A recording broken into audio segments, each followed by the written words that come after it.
नमस्कार, जय हिंद। स्वागत है आपका अपने YouTube channel study with doctor Chauhan sir के साथ में।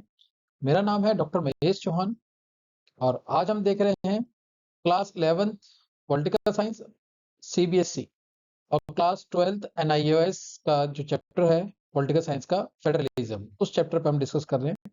हालांकि फेडरलिज्म को हिंदी में वैसे संघवाद कहते हैं और ये चैप्टर 11th-12th के साथ साथ क्लास 10th में भी है, 9th में भी है और जनरल कंपटीशन के हिसाब से भी ये चैप्टर इंपॉर्टेंट माना जाता है। ठीक है, चलिए स्टार्ट करते हैं। लास्ट वीडियो आपने भी देखी होगी कॉन्स्टिट्यूशन के ऊपर, कॉन्स्टिट्यूशन ऑफ इंडिया पे। अब डायरेक्ट मैं फेडरलिज्म पे इसलिए बना रहा हूं कि कुछ स्टूडेंट्स की डिमांड थी कि सर PT2 का एग्जाम है और PT2 के अकॉर्डिंग हमारा जो सिलेबस में चैप्टर आ रहा है वो फेडरलिज्म आ रहा है, तो प्लीज आप फेडरलिज्म के ऊपर एक वीडियो बना दीजिए। तो ऐसे कुछ डिमांड स्टूडेंट्स की आई थी, तो इसलिए हमने फेडरलिज्म के ऊपर टॉपिक बनाया। बाकी इंडिविजुअली हर टॉपिक के ऊपर वीडियो अब आपको मिलनी शुरू हो जाएगी टाइम टू टाइम। वीडियो अगर पसंद आए तो चैनल को सब्सक्राइब करिएगा, वीडियो को लाइक कीजिएगा, कमेंट कीजिएगा। अगर आपको कोई डाउट हो तो कमेंट बॉक्स में भी आप डाउट में डाल सकते हैं, उनको आप जवाब जरूर देंगे। और चैनल को सब्सक्राइब करके शेयर जरूर कीजिएगा। चलिए स्टार्ट करते हैं हम अपना अगला टॉपिक है हमारा संघवाद। अगर हम संघवाद की बात करें तो हम अपने यहाँ से पेन ले लेते हैं, एक मिनट हाइलाइटर लेते हैं, हाइलाइटर से ही ठीक रहेगा।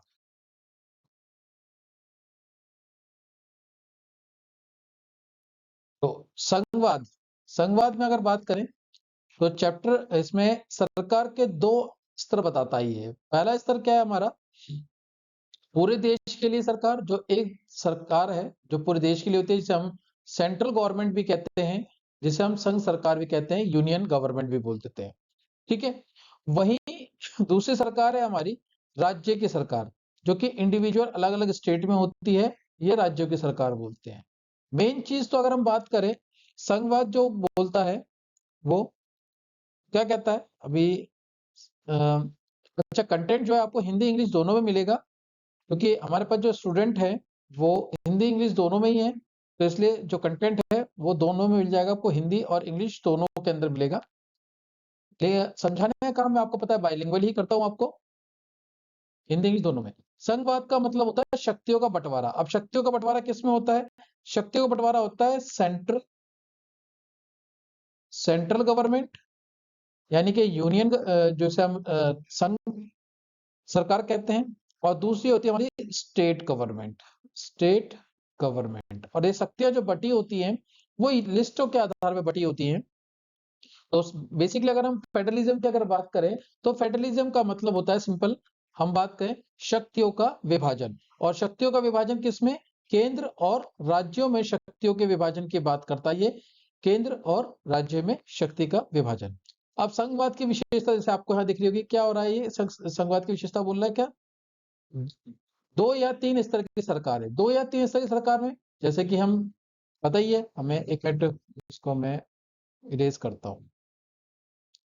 दो या तीन स्तर की सरकार के अंदर बात करें तो पहली आती है हमारी सेंट्रल, सेंट्रल वाली, दूसरी है हमारी स्टेट, और तीसरी है हमारी लोकल, जिसे हम पंचायती राज भी बोलते हैं।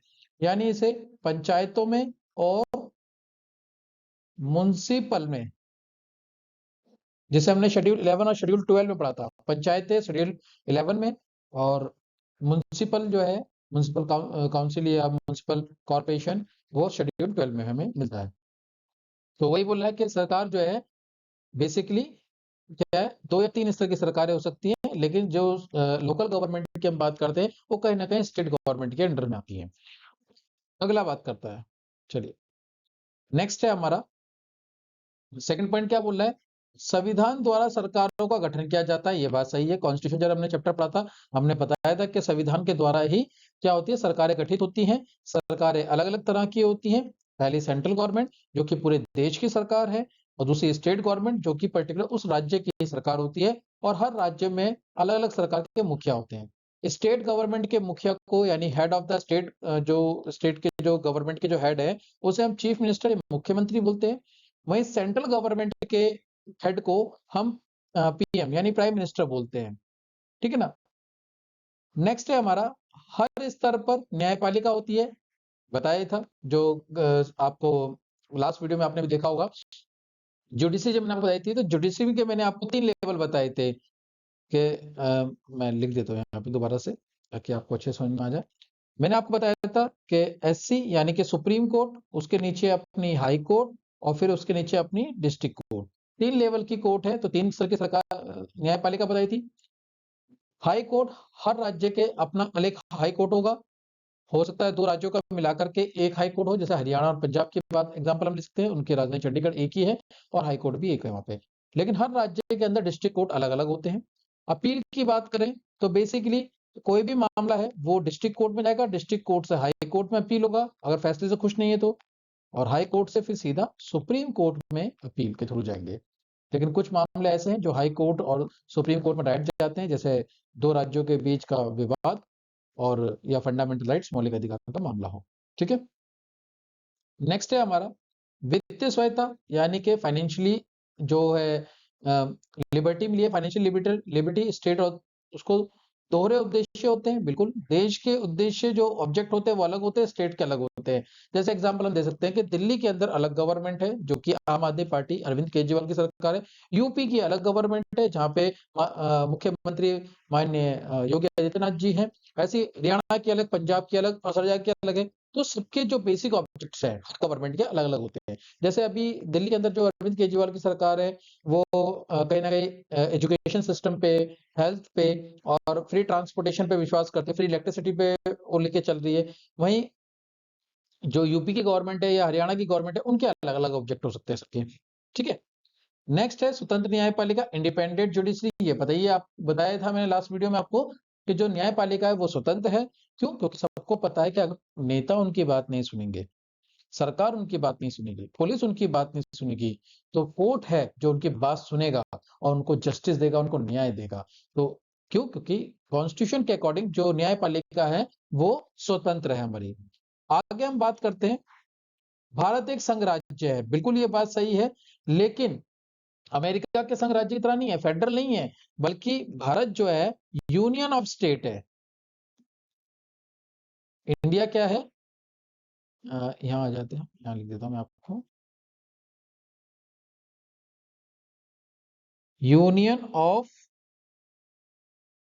स्टेट, यानी राज्यों का संघ तो है लेकिन यूनियन है।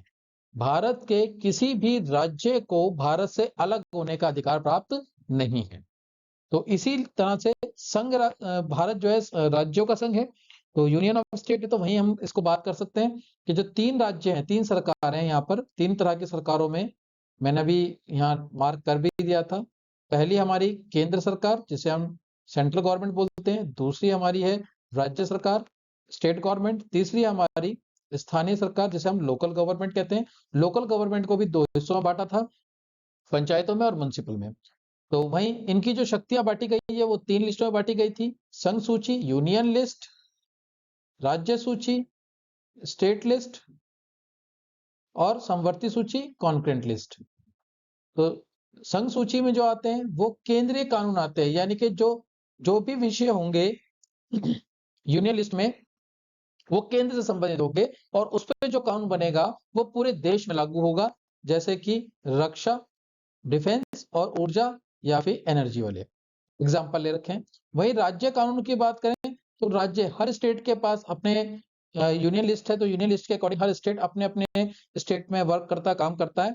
और उससे रिलेटेड एग्जाम्पल है जैसे पुलिस और भूमि, यानी कि लैंड और पुलिस की व्यवस्था की बात करें तो ये एग्जाम्पल है जो कि हर स्टेट के पास अपने खुद के निजी मामले हैं और जब भी कानून बनते हैं तो ये स्टेट वाइज ही लागू होते हैं। जैसे अगर लैंड रिफॉर्म को लेकर के या फिर पुलिस को लेकर के अगर कोई कानून यूपी में बनाया तो सिर्फ यूपी गवर्नमेंट में लागू होंगे, दिल्ली में लागू नहीं होंगे। हालांकि दिल्ली की पुलिस जो है वो सेंट्रल गवर्नमेंट में आती है, लेकिन हम किसी और एग्जाम्पल जैसे राजस्थान से ले लेते हैं एग्जाम्पल, तो राजस्थान की जो पुलिस व्यवस्था होगी तो वहां की गवर्नमेंट वहां पे उनके लिए कानून बनाएगी, ना कि अदर कोई गवर्नमेंट। ठीक है, वहीं समवर्ती सूची की बात करें, इसे इंग्लिश में बोलते हैं कॉन्करेंट लिस्ट, और इस पर कानून बनाने का अधिकार दोनों को है। इसमें मामले आते हैं एजुकेशन के, शिक्षा का मामला आ जाता है। अगर दोनों में किसी बात को लेकर विवाद हो जाएगा तो कानून बनाने का अधिकार किसको होगा? केंद्र सरकार को होगा, क्योंकि अकॉर्डिंग टू कॉन्स्टिट्यूशन केंद्र सरकार को क्या बताया गया? पावरफुल बताया गया है। समझ में आ रहा होगा आपको? अगर फिर भी कोई डाउट रह गया आए तो आप मुझे कमेंट बॉक्स में डाल के पूछ सकते हैं, मैं आपका उसका जवाब जरूर दूंगा। नेक्स्ट, अब इसमें हमें अलग अलग पॉइंट पढ़ने हैं। जैसे कि पहला क्वेश्चन जो आ जाता है, जो मैंने बताया था, व्हाट इज द फेडरलिज्म? संघवाद का अर्थ क्या है, संघवाद की मतलब क्या है? इसमें ये क्वेश्चन बनेगा। कौन कौन से क्वेश्चन बन सकते हैं, यहाँ पे मैंने ऊपर हर जगह हर स्लाइड पे मेरे क्वेश्चन मेंशन होते हैं। संघवाद का अर्थ, ये क्वेश्चन बन सकता है, यानी मीनिंग ऑफ फेडरलिज्म। उसके बाद पूछता है भारतीय संविधान की संघवाद की विशेषताएं, कैरेक्टरिस्टिक ऑफ फेडरलिज्म, भारतीय संविधान में एकात्मक लक्षण, यानी कि जो भारतीय संघीय व्यवस्था में तनाव, यानी केंद्र और राज्यों के बीच में किस तरीके के तनाव आपस में आ रहे हैं। ये 3-4 क्वेश्चन यहां से बन जाते हैं। सबसे पहला क्वेश्चन है संघवाद का अर्थ। संघवाद का अर्थ का मतलब क्या होता है? इसे अगर शॉर्ट में हम बात करें तो it is the distribution of power between state government and central government. संघवाद जो है वो शक्तियों का बंटवारा है केंद्र और राज्यों में। ठीक है, जैसे अब इसके अकॉर्डिंग जो है, तो संघवाद से आशय है संगठित या विचार रहने की बात है। ये दो या दो से अधिक राज्यों के साथ एक साथ रहने, संगठित रहने को संघवाद कहते हैं। संघीय राज्य सर्वप्रथम में शुरुआत में अमेरिका से हुई थी, यानी जो फेडरल की जो हमने देखा है वो अमेरिका में है। लेकिन वहां पे क्या है कि स्टेट के कानून अलग और राज्य के कानून अलग बनते हैं, और वहां पे स्टेट को अलग होने का अधिकार भी है, तो फेडरलिज्म। लेकिन जबकि भारत में फेडरलिज्म है, लेकिन शक्तियों को लेकर के है, ना कि स्टेट को राज्य देश से अलग होने का अधिकार नहीं है कि भाई वो अपना अलग ही कानून, अपना अलग ही संविधान या अपनी अलग ही नागरिकता बना ले, ऐसा कुछ नहीं है। यहाँ पे सिंगल सिटीजनशिप है, एक ही कानून है और एक ही नागरिकता है, इसलिए जो है जो भी है कानून सिंगल से यहाँ चलते हैं। बस थोड़ा सा कुछ अधिकार दिए हुए स्टेट को जिन पे वो अपने अलग अलग काम करते हैं। आगे भारत में संघवाद, भी मैंने बता ही दिया था। देखो पहला अनुच्छेद, हम आर्टिकल के अकॉर्डिंग भी चलेंगे। भारत के संविधान में अनुच्छेद 1 बोलता है कि भारत जो है राज्यों का संघ है। राज्यों का संघ इंग्लिश में बोलते हैं यूनियन ऑफ स्टेट है। राष्ट्रीय आंदोलन के दौरान अनेक नेता ये चाहते थे कि एक ऐसा विशाल देश पर शासन करने के लिए जो शक्तियां हैं वो केंद्र के अगर हाथ में दे दें तो केंद्र हो सकता है कि तानाशाह हो जाए, निरंकुश हो जाए। तो इसके लिए क्या करा गया कि भाई केंद्र यूनियन में और स्टेट में शक्तियों को बांटना जरूरी समझा उन लोगों ने। इसलिए क्या करा कि भारतीय समाज में क्योंकि भाषा विविधता थी, क्योंकि भाषा के आधार पर ही राज्य बने भारत के अंदर, आपने देखा होगा, तो इसलिए लोगों को अपने स्वशासन की जो अवसर मिलने चाहिए ये चाहते थे इस टाइम पे। तो क्या करा गया, तो भारतीय संघवाद के अकॉर्डिंग उस टाइम अगर हम बात करें तो 28 राज्य, 8 केंद्र शासित प्रदेश बनाए गए थे। लेकिन अब ये सिचुएशन क्या चेंज हो गई है, क्योंकि अभी जम्मू कश्मीर को क्या करा गया, यूनियन टेरिटरी में शामिल कर लिया गया है। जम्मू कश्मीर अब स्टेट नहीं रहा, बल्कि जम्मू कश्मीर से दो राज्य बनाए गए हैं, जम्मू कश्मीर और लद्दाख, और दोनों ही केंद्र शासित प्रदेश है। हालांकि जम्मू कश्मीर को जो रखा गया वो दिल्ली की तर्ज पे रखा गया, दिल्ली और पंडिचेरी की तर्ज पे, कि वहां पे चुनाव होंगे, मुख्यमंत्री होंगे। जबकि लद्दाख में ऐसा नहीं है, केंद्र शासित प्रदेश पूरी तरीके से रहेगा। तो कहीं ना कहीं जो राज्यों का बंटवारा दिखाई दिया था वो भाषा के आधार पर था। तो संविधान बनाने वाले भी ये चाहते थे कि एक शक्तिशाली केंद्र तो होनी चाहिए, बट जो शक्तियां हैं पूरी तरीके से केंद्र के हाथ में ना हो, क्योंकि केंद्र में जो है हर राज्य में हर लोग की इच्छाओं को पूरा नहीं कर पाएगा। इसके लिए शक्तियां बटी हुई होनी चाहिए, और शक्तियां बट सकती है प्रांतीय लेवल पे, स्टेट लेवल पे। और स्टेट लेवल पर अगर अलग अलग गवर्नमेंट होगी तो वो अपने स्टेट का डेवलपमेंट करेंगे। और ऐसे ही स्टेट के अंदर भी ये बोला गया कि भाई स्टेट भी लोकल गवर्नमेंट को बढ़ावा दे, जिससे कि गांव डेवलप हो सके। तो गांव डेवलप होंगे तो वार्ड डेवलप होगा म्युनिसिपल लेवल पे, और वार्ड डेवलप हो जाएगा तो स्टेट डेवलप होगा, और स्टेट डेवलप होगा तो देश डेवलप होगा। तो कहीं ना कहीं एक सीक्वेंस वे में कि भाई देश का विकास हो सके, तो शक्तियों के बंटवारे की बात कही गई थी। नेक्स्ट, भारतीय संविधान की विशेषताएं क्या है, कैरेक्टरिस्टिक ऑफ फेडरल फेडरलिज्म। तो इसका क्या है, सबसे पहले हम बात करते हैं लिखित संविधान। भारत का जो कॉन्स्टिट्यूशन है वो लिखित है, रिटन डॉक्यूमेंट है। यानी जितनी भी सरकारें पहले थी या अभी जो सरकारें हैं या आगे जो सरकारें बनेंगी, वो सब इसी रिटन डॉक्यूमेंट की वजह से, इसी रिटन डॉक्यूमेंट कॉन्स्टिट्यूशन के हिसाब से ही काम करेंगी। भारत के संविधान को लिविंग डॉक्यूमेंट भी बोलते हैं, क्योंकि ये जीवित दस्तावेज है, जितनी भी सरकारें हैं इसी के हिसाब से काम करती हैं। और ये एक फेडरलिज्म, फेडरल जो गवर्नमेंट है, इसकी विशेषता भी है कि जो लिखित संविधान होता है तो सरकारें उसी के हिसाब से काम करती है, अपनी मनमानी नहीं करती। दूसरा, संविधान की सर्वोच्चता। फेडरलिज्म की विशेषता, संघवाद की विशेषता है कि संविधान सर्वोच्च माना गया है, संविधान से ऊपर कोई नहीं। अगला स्वतंत्र न्यायपालिका। स्वतंत्र न्यायपालिका इंडिवी ये बार-बार इसका डिसीजन होता है कि भाई इंडिपेंडेंट जुडिशरी। इंडिपेंडेंट जुडिशरी का मतलब कि भैया न्यायपालिका स्वतंत्र है, उसके ऊपर एग्जीक्यूटिव, लेजिस्लेटिव किसी का कोई दबाव नहीं है। अगर लेजिस्लेटिव ने कोई ऐसा कानून बनाया और एग्जीक्यूटिव ने उसको पास कर दिया जो कि जनता के हित में नहीं है और कॉन्स्टिट्यूशन के अकॉर्डिंग भी सही नहीं है, तो जो न्यायपालिका है, सुप्रीम कोर्ट है, अपनी जुडिकल एक्टिविटी या जुडिकल रिव्यू की पावर इस्तेमाल करते हुए उस कानून को नल भी कर सकती है। नेक्स्ट, भारत में 3 स्तर की सरकारें हैं। ये तो अभी शुरुआत से बताता आ रहा हूँ आपको। सेंट्रल गवर्नमेंट की सरकार है, स्टेट गवर्नमेंट की सरकार है और स्टेट गवर्नमेंट के अंदर एक और है स्थानीय सरकार, इसे हम लोकल गवर्नमेंट बोलते हैं। नेक्स्ट इसमें अगला पॉइंट है शक्तियों का विभाजन। फेडरलिज्म का मतलब ही मेन ये होता है कि शक्तियों का विभाजन, डिस्ट्रीब्यूशन ऑफ पावर। तो इसमें संघ सूची की बात हो रही है। संघ सूची में 100 विषय हैं और वहीं राज्य सूची में यानी स्टेट लिस्ट में 61 और समवर्ती सूची में क्या है 52 टॉपिक हैं, 52 विषय शामिल हैं जिन पर कानून बनाने का अधिकार इनको है। अभी बताया था कि यानी जो संघ सूची है, यूनियन लिस्ट है, उस पर कानून बनाने का अधिकार केंद्र सरकार को है और स्टेट लिस्ट में जो भी टॉपिक हैं, जैसे 61 विषय दिए हुए हैं, सब्जेक्ट हैं, उन पर कानून बनाने का अधिकार स्टेट गवर्नमेंट को है।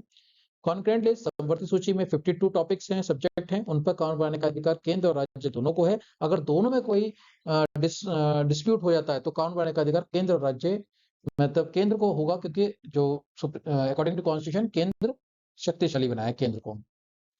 अब शक्तियों का बंटवारा। शक्तियों का बंटवारा क्या कहता है? वही भारतीय संविधान के लक्षण में संघात्मक लक्षण क्या है कि शक्तियां बांटी गई हैं। अब बांटी तो गई शक्तियां, क्या कहता है? संविधान सर्वोच्च है, ये बात सही है, और कोई भी शक्ति संविधान के ऊपर नहीं है, यानी संविधान से ऊपर कोई भी नहीं है। सभी जो है संविधान के दायरे में ही आते हैं, कॉन्स्टिट्यूशन के दायरे में ही है, कॉन्स्टिट्यूशन से बाहर कोई नहीं। आगे बोलता है भारत में एक स्वतंत्र न्यायपालिका है जो कि सरकार को तानाशाही नहीं करनी देती, डिक्टेटर नहीं बनने देती है। उसके बाद बोलता है भारत की जो सरकार है वो 3 स्तर पर काम कर रही है, यूनियन, स्टेट और लोकल गवर्नमेंट। संविधान में संशोधन की शक्ति है, यानी कि संशोधन का प्रावधान है, सब अमेंडमेंट कहते हैं। संविधान में अमेंडमेंट हो सकता है लेकिन आसानी से नहीं होता है, उसके लिए मेजोरिटी की जरूरत होती है और मेजोरिटी पार्लियामेंट में दिखाई देती है और सबकी सहमति से ही क्या होता है इसमें संशोधन हो पाते हैं, अदरवाइज नहीं होते हैं। ठीक है, नेक्स्ट आगे बोला है प्रशासनिक स्वायत्ता। इसे इंग्लिश में बोलते हैं एडमिनिस्ट्रेटिव इंडिपेंडेंसी। एडमिनिस्ट्रेटिव इंडिपेंडेंसी में है कि भाई राज्य की जो दैनिक प्रशासन के मामले हैं वो स्वायत्त है, मतलब इंडिपेंडेंट है। राज्य जो है एडमिनिस्ट्रेटिव लेवल पर अपने यहाँ पर कानून बना सकता है, बिल्कुल बना सकता है, लेकिन केंद्र और राज्यों में से अधिकतर वह शक्तियां चाहता है, यानी कि वो चाहता है कि केंद्र जो है राज्य को ज्यादा से ज्यादा शक्तियां प्रोवाइड कर दे, पावर प्रोवाइड कर दे, जबकि ऐसा काफी हद तक है, सही भी है और इसे कहीं ना कहीं ये विरोध का भी मामला आता है। केंद्र और राज्य के बीच में इस बात को लेकर के आपस में विवाद हो जाता है ज्यादा शक्तियों को लेकर के। आगे बोला है सांस्कृतिक और भाषाई मुद्दे जो है वो काफी राज्य जैसे हिंदी भाषा का विरोध करते हैं। उनके संचालन में जो प्रचलित भाषा है स्थानीयता को प्रोत्साहन देते हैं। अब कई स्टेट हमारे जैसे इंडिया की बात करें तो हमारा इंडिया डाइवर्सिटी है, डाइवर्सिटी की बात करते हैं, लेकिन यूनिटी ऑफ डाइवर्सिटी है, विभिन्नताओं में एकता की झलक दिखती है भारत में। यहाँ पे जो है हमें विभिन्न धर्म के, विभिन्न भाषा के लोग मिल जाते हैं और सभी को स्वायत्ता है अकॉर्डिंग टू कॉन्स्टिट्यूशन। इंडिपेंडेंट है सभी, सभी को इक्वल माना गया, इक्वलिटी का राइट है, लिबर्टी है। फिर भी कहीं ना कहीं थोड़े बहुत विवाद हो ही जाते हैं। कहते हैं ना कि एक घर में 5 बर्तन होते हैं तो आपस में तो खड़केंगे ही, लेकिन इसका मतलब ये थोड़ी कि पांचों को अलग कर दिया जाए। आगे बात करते हैं राज्यपाल की भूमिका और राष्ट्रपति का शासन। ये राज्यपाल की भूमिका और राष्ट्रपति का शासन की बात करें तो जो राज्यपाल है जिसको हम गवर्नर बोलते हैं, एक तरीके से गवर्नर जो है वो प्रेसिडेंट द्वारा नॉमिनेटेड होता है स्टेट में और जो कि सीधा रिप्रेजेंट करता है प्रेसिडेंट ऑफ इंडिया को, जो कि राज्य में होने वाली गतिविधियों की जानकारी देता है कि राज्य में शासन व्यवस्था ठीक से चल रही है या नहीं चल रही है। अगर लगता है कि भाई राज्य में शासन ठीक से नहीं चल रहा है तो केंद्र सरकार क्या कर सकती है कि राज्यपाल पर दबाव डाल करके अनुच्छेद 356 के माध्यम से, जो कि अनुचित है, राष्ट्रपति शासन लगवा दिए करती है। लेकिन ये विवाद के मामले हैं, लेकिन पहले मैं आपको इसको इंडिविजुअली लेके चलता हूं बेसिकली गवर्नर जो है वो प्रेसिडेंट ऑफ इंडिया के द्वारा नॉमिनेटेड होता है और उन्हीं को रिप्रेजेंट करता है। राज्य में होने वाली हर तरह की गतिविधियां कि भाई राज्य में जो शासन है वो प्रॉपर ठीक चल रहा है, इसकी जानकारी वो प्रेसिडेंट को देता रहता है। लेकिन अगर लगता है कि राज्य में जो गतिविधियां ठीक नहीं चल रही है और जरूरत है किसकी, प्रेसिडेंट रूल लगाने की, तो वो प्रेसिडेंट को गवर्नर बोलता है कि हाँ जी यहाँ पे व्यवस्था ठीक नहीं है और आर्टिकल 356 का इस्तेमाल करते हुए यहाँ पे प्रेसिडेंट रूल लगा दिया जाए। तो गवर्नर की ही एडवाइस पर प्रेसिडेंट क्या करता है कि वो स्टेट में लगा देता है, अपना राष्ट्रपति शासन लगा देता है। लेकिन अधिकतर क्या है, केंद्र पावरफुल होती है। आपको पता है कि जो राज्य का मुखिया है, मतलब सरकार का जो मुखिया है वो प्रधानमंत्री है। हालांकि head of the state president है, लेकिन उसकी शक्तियों का वास्तविक जो यूज करता है, इस्तेमाल करता है, वो प्रधानमंत्री करता है। और केंद्र सरकार कभी कभी क्या करती है, अनुचित तरीके से गैर तरीके से राज्यपाल के ऊपर दबाव डालती है और कहती है कि भाई तुम फटाफट से प्रेसिडेंट को बोल दो कि राष्ट्रपति शासन लगाए और यहाँ पर राष्ट्रपति शासन की मांग कर दे। ऐसे ही होता है। आगे क्या करते हैं, नए राज्यों की मांग की बात करते हैं। भारतीय संघीय व्यवस्था में समय समय पर नवीन यानी नए राज्यों की मांग उठती रहती है, जो कि राजनीतिक कारणों से संघ व राज्यों में तनाव पैदा करता है। अब तनाव राज्य और स्टेट में, मतलब केंद्र में और स्टेट में अलग, नए राज्यों को लेकर के, नए स्टेट को लेकर के विवाद खड़े हो जाते हैं, तनाव शुरू हो जाता है। अभी रिसेंटली हमने कई तरह के राज्य देखे, जैसे कि हम बात कर सकते हैं कि छत्तीसगढ़ बना, झारखंड बना, महाराष्ट्र की बात करें तो मराठी लोगों को, हालांकि पहले ये एक बम्बई प्रांत बोला जाता था। अभी आंध्र प्रदेश से तेलंगाना अलग हुआ है, ठीक है ना। बिहार से झारखंड अलग हुआ है, उत्तर प्रदेश से उत्तराखंड, और आपका छत्तीसगढ़ से क्या नाम है, मध्य प्रदेश से छत्तीसगढ़ तो बात कर सकते हैं। तो कई राज्य अलग अलग हुए। नए राज्यों के गठन को लेकर के भी केंद्र और राज्यों में तनातनी हो जाती है। अभी जम्मू कश्मीर को भी क्या करा गया, जम्मू कश्मीर स्टेट था तो उसको आर्टिकल 370 जम्मू कश्मीर से खत्म कर दिया और साथ ही जम्मू कश्मीर को एक केंद्र शासित प्रदेश बना दिया और जम्मू कश्मीर से दो राज्य, दो यूटी स्टेट बनाए गए। एक लद्दाख जो कि प्रॉपर केंद्र के अधीन रहेगा और दूसरा जम्मू एंड कश्मीर जो कि दिल्ली की तर्ज पर रहेगा, यानी वहां चुनाव होंगे, मुख्यमंत्री होंगे, बट केंद्र शासित प्रदेश रहेगा। आगे बात करते हैं, अगला विवाद है हमारा अंतर्जातीय विवाद, यानी कि राज्यों के बीच में विवाद हो जाता है। जैसे कि संघीय व्यवस्था में दो या दो से अधिक राज्यों के बीच में विवाद हो जाता है। एग्जाम्पल है हमारे पास में बेलगाम का।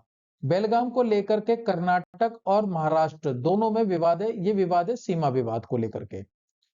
तो विवाद राज्यों में, जरूरी नहीं केंद्र और राज्य में विवाद होंगे, राज्यों में भी विवाद हो जाते हैं आपस में। और वो विवाद उनकी सीमा को लेकर के, बाउंड्रीज को लेकर के हो जाता है, या वाटर को लेकर के, पानी के बंटवारे को लेकर के हो जाता है। जैसे कि यहाँ पे हम देख रहे हैं कि जो कर्नाटक है और तमिलनाडु है, इसके बीच में विवाद है कावेरी जल को लेकर के, कि कावेरी जल का जो पानी का जो बंटवारा है, इसको लेकर के विवाद है कर्नाटक तमिलनाडु में। हरियाणा और दिल्ली में भी है यमुना नदी को लेकर के। चलिए आगे बोलता है विशिष्ट प्रावधान, यानी कि एक स्पेशल जो प्रावधान है वो कौन कौन से, आर्टिकल 371 ए और आर्टिकल 371 झा ये बोलता है। तो अब ये किसके लिए है, ये है नागालैंड, आसाम, मणिपुर, आंध्र प्रदेश, सिक्किम, मिजोरम, अरुणाचल प्रदेश, गोवा को ये क्या करता है, एक स्पेशल स्टेट का दर्जा दिया गया है इसमें। आर्टिकल 371 ए यानी का और 371 झा के अकॉर्डिंग। नेक्स्ट, चलिए अब इसको हम इंडिविजुअली देखते हैं कि जो अभी तक हम बात कर रहे थे, लिस्टों की बात कर रहे थे, union list, state list, concurrent list, residuary power, ये क्या है और इसमें कौन कौन से मैटर, कौन कौन से मामले आते हैं। तो कॉन्स्टिट्यूशन ऑफ इंडिया के अकॉर्डिंग जो शक्तियां हैं वो बांटी गई हैं केंद्र और राज्यों में। पहली है यूनियन लिस्ट, और यूनियन लिस्ट के अंदर कौन कौन से मामले आते हैं, देखिए, defence, atomic, energy, foreign foreign affairs यानी कि विदेश मंत्रालय, विदेश विभाग, वॉर एंड पीस, युद्ध और शांति वाले मामले इसमें आ जाते हैं, बैंकिंग आ जाती है, ठीक है, एनर्जी ऊर्जा वाला ऊर्जा है, डिफेंस अपना सुरक्षा विभाग, रेलवे है, और पोस्ट एंड टेलीग्राम है, एयरवेज है, पोर्ट्स है, पोर्ट्स, और फॉरेन ट्रेड्स हैं, फॉरेन ट्रेड्स, करेंसी और करेंसी वाला, ठीक है ना। तो यूनियन लिस्ट में कौन कौन से मामले हमारे, डिफेंस रक्षा मामले हैं और एटमिक मामले हैं, एनर्जी, फॉरेन अफेयर और war and peace, banking, railway, post and telegram, airways, ports. तो ये सारे के सारे मामले जो है वो सेंट्रल के अधीन हैं और यूनियन लिस्ट में हैं। वहीं स्टेट लिस्ट की बात करें, 1 सेकेंड, इसमें रेड ले लेते हैं। स्टेट लिस्ट की बात करें तो स्टेट लिस्ट में जो आ रहे हैं हमारे ग्रीन, एक minute,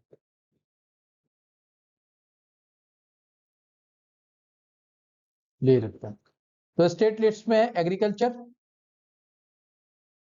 police, pension, local government. State list का मैंने बताया था कि जो लोकल गवर्नमेंट है स्टेट में आती है, public health, land, trade and commerce, live stock and animal husbandry, state public and services. ये जो मैटर है ये स्टेट गवर्नमेंट के अधीन आते हैं। वहीं हमारे जो अगला है कॉन्करेंट लिस्ट, कॉन्करेंट लिस्ट में ये दोनों मैटर जो है, एक मिनट, ये तो कुछ अलग ही कलर हो गया, इसको हटा देते हैं हम, लाइट कलर ही रखते हैं। कॉन्करेंट लिस्ट में हमारा कौन कौन सा है, यानी समवर्ती सूची। समवर्ती सूची में ऐसे मामले जो केंद्र और राज्य दोनों के अधीन होते हैं और दोनों ही इस पे क्या करते हैं, कानून बनाने का काम करते हैं। तो उसमें है education, transfer of the property and other than agriculture land, ये मामले जो है समवर्ती सूची के अंदर आते हैं। वहीं forest, trade unions, adaptation and succession, और वहीं बात करता आगे both union and state legislative, यानी कि ये जो मैटर मामले हैं ये केंद्र और राज्य दोनों के अधीन होते हैं, लेकिन बाय चांस अगर दोनों में डिस्प्यूट हो जाए, दोनों में विवाद हो जाए, तो उस पर कानून बनने का अधिकार सिर्फ केंद्र सरकार को होगा कि केंद्र जो है वो सुपर बनाई गई, पावरफुल बनाई गई अकॉर्डिंग टू कॉन्स्टिट्यूशन। अगला है रेड्यूसरी पावर। ये कौन सी पावर है, इसे अवशिष्ट शक्तियां भी बोलते हैं, यानी ऐसे विषय, ऐसे टॉपिक जो कि यूनियन लिस्ट, स्टेट लिस्ट और कॉन्करेंट लिस्ट तीनों में शामिल नहीं है, तो ऐसे जो अलग टॉपिक बच गए थे उनको रेड्यूसरी पावर में लिया गया। और इन तरह के मामलों में कौन सा आता है, जैसे साइबर क्राइम, ठीक है ना। ये सीधे सीधे मामले यूनियन लिस्ट के पास, यूनियन में केंद्र सरकार के पास होते हैं, और इन पर कानून और बनाने की जो शक्ति है वो केंद्र सरकार को ही है। चलिए नेक्स्ट देखते हैं।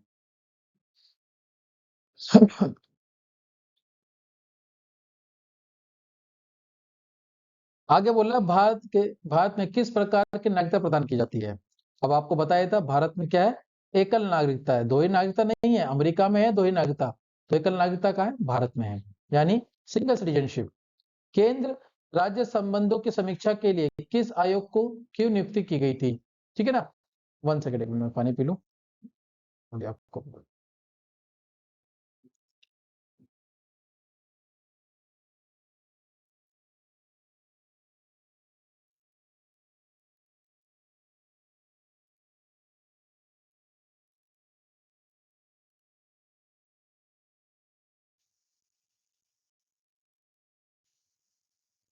जी, अगला क्वेश्चन है हमारा कि केंद्र और राज्य के संबंधों, यानी केंद्र और राज्यों के जो रिलेशन है उसके लिए एक आयोग गठित किया गया था। उस आयोग का, उसके आयोग की नियुक्ति की गई थी, उस आयोग का नाम क्या था। तो उस आयोग को कहा गया था सहकारिता आयोग। सहकारिता आयोग ही था जिसने केंद्र और राज्यों के संबंधों की समीक्षा की थी कि भाई किसके रिलेशन कैसे होंगे।